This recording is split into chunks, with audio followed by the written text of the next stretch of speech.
Isaiah 41 verse 10, fear not. Amen. Namhlanje ngizothi ake sibheke ama-blessings ablockwa ifear. Mhlawumbe masibhuka ama-blessings singabuka izinto ezinkulu kanti mhlawumbe ngibona ukuthi i-blessing izinto ezincane. Ingakho mhlawumbe lethi bala izibusiso zakho zibale ngazinye ngazinye aziningi yini. Ukuvuka ekseni i-blessing. Ukuthi mawucabanga ukuthi ngizophikani, that is a blessing. Ukugqoka ufudumale, that is a blessing. Into nento yenza empilweni isibusiso leyo. Ingakho ethi bala one by one uzobona ukuthi aziningi yini. So ifear iyakwenza ukuthi iblock ama blessings akho noma ngabe mancane kanjani. Amen. Bathi ke ifear is acronym word for false evidence appear real. Kusho ukuthi kwesinye isikhathi ifear ipresenta i-evidence false kodwa wena uyibuke engathi iyiqiniso. Amen. So uma ke kwenza kanjalo kusho ukuthi ifear iyakwazi ukubhlocka izinto engabe zama blessings kuwe. Amen. Ifear ikwenza uba stagnation, ikwenza ukuthi ube confident endaweni eyodwa ngenxa yefear. Kukhona abantu abablocked, stuck emsebenzini abangajabule kuyo ngenxa yefear. Uyasaba ukuthi okay, uma ngisuka la ngingaya kuphi. Amen. Kodwa manje ifear imenza ukuthi angakwazi ukuthi go out of the comfort zone, uhleli la akekho happy ngenxa, kodwa ifear imenza ukuthi angakwazi ukuqhaqheka. Amen. Kukhona abantu abastuck kuma toxic relationship. Uyasaba ukuthi asuke la, athi uyasaba ukushiya, uyazibona ukuthi I'm not happy la. Akufanele ngabe angideserve ube ngangiphathwe kanje, kodwa manje ifear ukuthi okay, uma ngizomthatha apho umunye ngizokondla obani, kubona lezo zinto eziningi, ubani ozongiwashela, ubani ozongenzela ukuthi, kodwa uyabona ukuthi this is toxic, akufanele ngabe kanjena. Kodwa ifear iyamblock ukuthi ukuba uyaphuma la kunama blessings akho angaphandle engabe uyawathola, but ifear imblockile la. Ifear yenza ukuthi abantu bazithole bengakwazi ukukhula ngoba ifear yenza ukuthi ube comfort zone. Bazalwane comfort zone akwazi ukukhula comfort zone. Funeke uphume. Sifuna abantu abamagogetha, abantu abazothi no, ngifuna ukuphuma ngiye ngaphandle.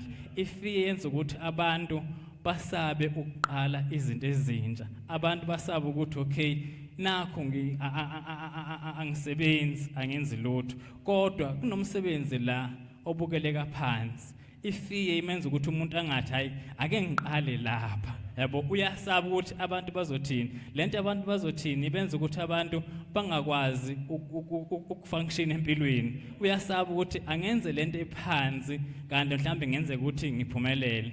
Yazi uSichaba lo culayo uthi wayeclean la wayeshanela la esebenza khona kanti kuzo auditionwa kuleyo ndawo. So uselethela amajaji something, uyafika ukhona umuntu auditionayo usethi yena hayi kodwa mina ngingacula kangcono kunalo.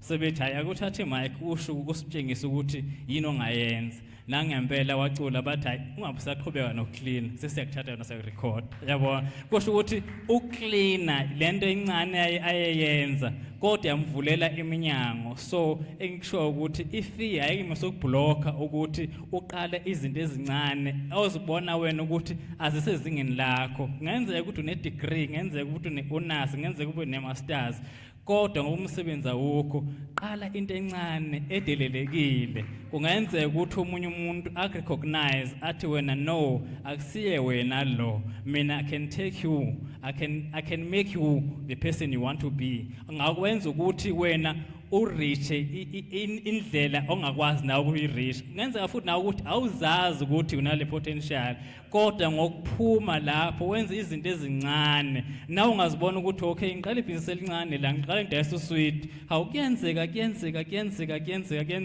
uzube nestory ongabatshela ukuthi mina ngoba nginale empire le, uyazi yini ukuthi mina ngaqala ngidayisa usweet esikoleni, ngabeka isent nesent ngoba abazalwane bathi i-journey of kilometers iqala with one step.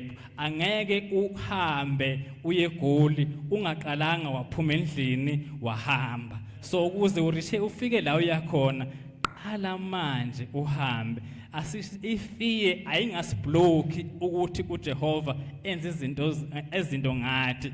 Ifiye bazalwane yenza ukuthi uJehova angakwazi ukufunctiona ngawe, ngoba yenza ukuthi ungakwazi ukudependa kuJehova, udepende emandleni akho, whereas amandla akho awanele ukuthi ungamelana nezinto zosuku nosuku. Ifiye yenza ukuthi uma ukuthi khona izinto ohlangabezana zempilweni ufuna ukuzilwela wena ngamandla akho, ekubene ngawe kwesikhathi uthi no, ake ngithemba uJehova, yes nginovalo kodwa ake ngiyenzelento ngibone ukuthi angeke yini ngiphumelele ngoba uJehova ukuthembile, wena usithembile. Kodwa ngiyazi ukuthi uJehova ukuthembile kunento ayibekile kumuntu nomuntu.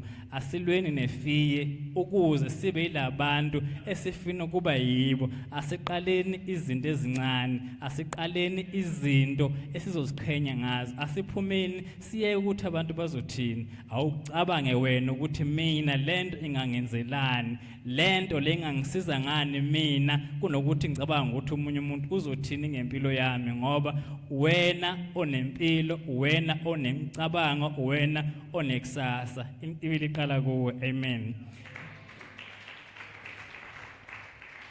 Bese ke bazalwane ngizoshare nje lama verse akhona eBhayibhelini asisizayo ukuthi sikwazi ukuba nefiye. Amen. Noma kwenzeka uba nefiye, vula lama verse alandelayo. Amen. Eloqala amaHubo 56 verse 3-4 uthi mhla ngisabayo ngiyakuthemba wena, ngiyakuthemba wena, kuNkulunkulu ngiyakudumisa izwi lakhe, ngethembe uNkulunkulu angeke kwesaba inyama engangenzani. Amen. Isaiah 43 verse 1 kepha manje usho kanje uJehova owakudalayo asikisi, wena Jakobe nowakubumba wena Israyeli, futhi ungesabi ngokuba ngikuhlengile, ngikubuzile ngegama lakho, ungowami. Amen. AmaHubo 23 verse 4 noma ngihamba esigodini sethunzi lokufa angikwesabi ukubi, ngoba wena unami, intonga yakho nodondo lakho ziyangiduduza. Amen. Elokugcina Joshua 1 verse 9 angeke uyalile na ina ume isibindi, ungasabi, ungabi nalovalo, ngoba uJehova uNkulunkulu wakho unawe noma phi lapho uyakhona. Amen. uNkulunkulu nani, fear not, uzosilwela. Amen.